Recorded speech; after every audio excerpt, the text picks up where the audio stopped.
एक पति जिसको लग रहा था कि उसकी पत्नी उसको धोखा दे रही है। एक पति जिसने अपनी बीवी को बेरहमी से मौत के घाट उतार दिया।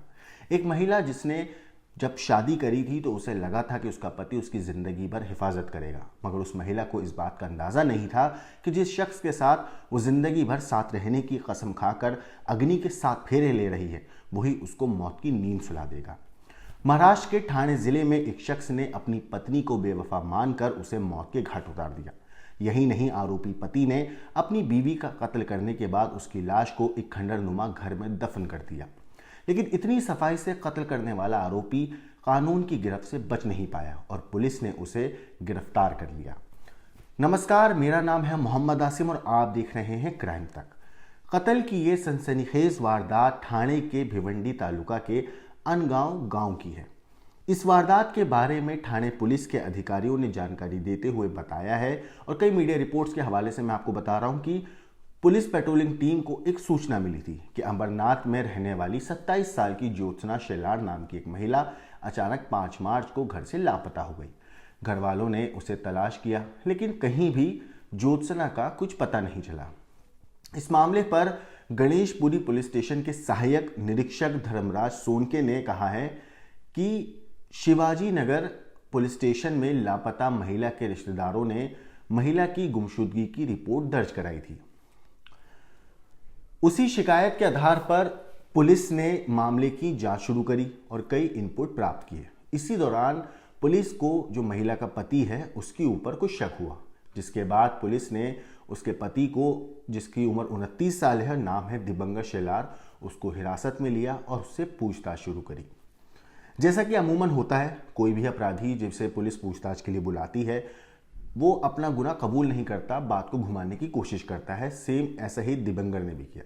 पहले तो दिबंगर शेलार पुलिस से इधर उधर की बातें करता रहा, खुद को बेकसूर बताता रहा, लेकिन जब पुलिस ने उससे सख्ती से पूछताछ करी तो उसने अपना गुनाह कबूल कर लिया।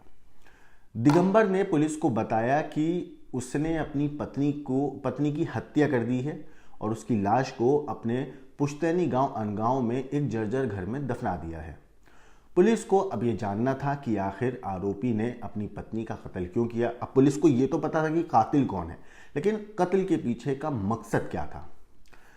अब पुलिस ने जब अपनी जांच आगे बढ़ाई तो आगे की जो जांच हुई उस दौरान पुलिस को पता चला कि शादी के बाद कुछ महीनों तक तो सब कुछ ठीक चल रहा था ज्योत्सना और दिबंगर के बीच, लेकिन दिबंगर ज्योत्सना एक साथ रह भी रहे थे, सब कुछ नॉर्मल था, लेकिन वक्त बीतने के साथ साथ ना जाने क्यों दोनों के बीच में थोड़ी सी करवाहट आई, क्योंकि दिबांगर को अपनी पत्नी के कैरेक्टर पर शक होने लगा। उसे लगने लगा कि ज्योत्सना का किसी के साथ अफेयर चल रहा है। बस इसी बात को लेकर दोनों के बीच में अक्सर झगड़ा होने लगा। ये झगड़ा इतना ज़्यादा बढ़ गया कि एक दिन ज्योत्सना अपने मायके चली गई। इस मामले पर ठाणे के पुलिस अधिकारी ने बताया है कि इसी बात से तंग आकर ज्योत्सना ने अपने पति का घर छोड़ दिया और वो अंबरनाथ में मौजूद अपने माँ बाप के घर चली गई। तब से वो मायके में रह रही थी। इसी दौरान दिबंगर 5 मार्च को अपनी पत्नी के घर जा पहुंचा, यानी अपने ससुराल, और ज्योत्सना से वापस अपने साथ उसे गांव चलने की गुजारिश करने लगा। ज्योत्सना उसकी बात में आ गई और उसके बाद वो वापस अपने ससुराल लौट आई। हालांकि इसके पीछे का जो मकसद था दिबंगर का वो कुछ और ही था। वापस अपने घर पहुंचने के बाद दिबंगर ने ज्योत्सना की गला दबाकर हत्या करी और उसके बाद उसने अपनी पत्नी की लाश को छुपाने का एक अलग ही तरीका निकाला। दरअसल पत्नी की हत्या करने के बाद मसला था कि लाश को ठिकाने कैसे लगाएं, लिहाजा उसने अपने पुराने घर में एक गड्ढा खोदा और अपनी पत्नी की लाश को वहां दफना दिया।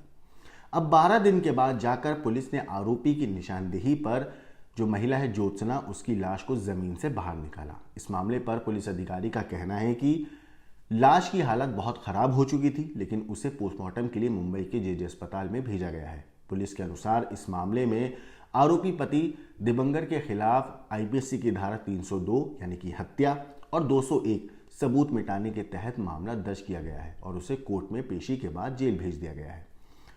इस कातिल पति ने अपनी पत्नी के कैरेक्टर पर शक होने की वजह से अपनी पत्नी की बेरहमी से हत्या कर दी। न सिर्फ हत्या करी बल्कि उसकी लाश को छिपाने के लिए एक शातिराना चाल भी चली। लेकिन जैसा कि होता है कि कातिल कितना ही शातिर क्यों ना हो, कितना ही दिमाग उसका तेज क्यों ना हो, कानून के शिकंजे में आने में भले ही थोड़ा वक्त लग जाता है, लेकिन वो कानून के शिकंजे में आता ज़रूर है। ऐसा ही दिवंगत के साथ ही हुआ। हालांकि पुलिस ने इस मामले को जल्दी सॉल्व कर लिया और आरोपी पति को गिरफ्तार करके जेल भेज दिया गया। लेकिन इस तरीके के केसेस में जहां पति अपनी जो पत्नी होती हैं उनके कैरेक्टर पर शक करती हैं या पत्नी अपने पति के कैरेक्टर पर शक करती हैं, इन चीज़ों के लेकर, इन चीज़ों के ऊपर आपका क्या कहना है, आपका क्या सोचना है, हमें कमेंट करके ज़रूर बताइएगा। बाकी देश और दुनिया की क्राइम की खबरों के लिए देखते रहिए क्राइम तक।